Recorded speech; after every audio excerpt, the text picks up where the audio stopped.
السلام علیکم دوستو، کیا آپ بھی مشتزنی جیسے گناہ اور انسانی زندگی پر اثر ڈالنے والی ایک بری عادت سے پریشان ہیں؟ کیا آپ بھی اس کا علاج چاہتے ہیں؟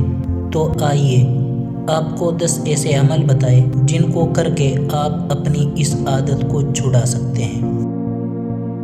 دوستو، اس بری عادت کو چھڑانے کے لیے آج تک کوئی دوائی نہیں بنی۔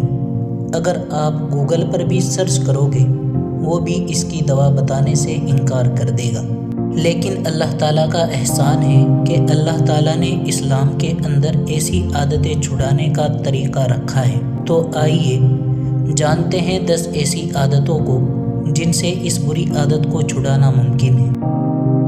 نمبر 1، اس گناہ سے بچنے کا مقصد ہر حال میں یہ ہو کہ میں نے اللہ کے حکم کی پاسداری کرنی ہے اور اللہ کی ناراضگی سے بچنا ہے۔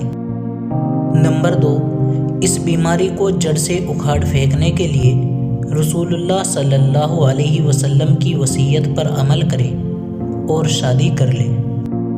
نمبر 3، مشتزنی اور خود لذتی کی طرف لے جانے والے خیالات اور وسوسوں سے دور رہے، اپنے ذہن کو دینی اور دنیاوی مفید کاموں میں مشغول رکھے، کیونکہ وسوسوں میں پڑ کر انہی میں گرتے چلے جانے سے وسوسوں کا انسان پر تسلط قائم ہو جاتا ہے اور پھر بیماری عادت بن جاتی ہے اور اس سے چھٹکارا پانا مشکل ہو جاتا ہے۔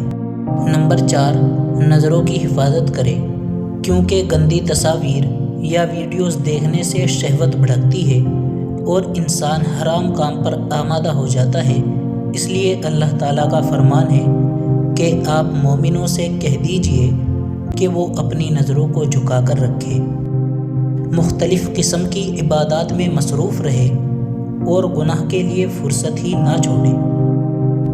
نمبر 6، مشتزنی اور خود لذتی سے جسمانی صحت پر اثر انداز ہونے والے طبی نقصانات کو ذہن میں رکھے، جیسے کہ اس سے نظر کمزور ہوتی ہے، اعصاب ڈھیلے پڑتے ہیں اور عضو خاص بھی کمزور ہو جاتا ہے۔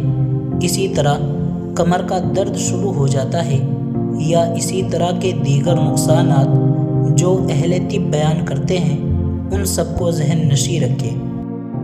نمبر 7، اپنے آپ کو دی گئی غلط تسلیوں سے دور رکھے، کیونکہ کچھ نوجوان یہ سمجھتے ہیں کہ اپنے آپ کو زنا سے بچانے کے لیے خود لذتی جائز ہے، حالانکہ ایسا بھی ہو سکتا ہے کہ انسان زنا کے قریب جا ہی نہ سکتا ہو۔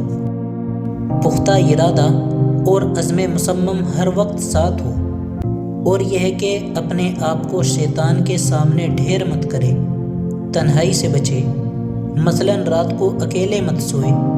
اور ویسے بھی نبی کریم صلی اللہ علیہ وسلم کا فرمان ہے، کوئی بھی شخص اکیلے رات مت گزارے۔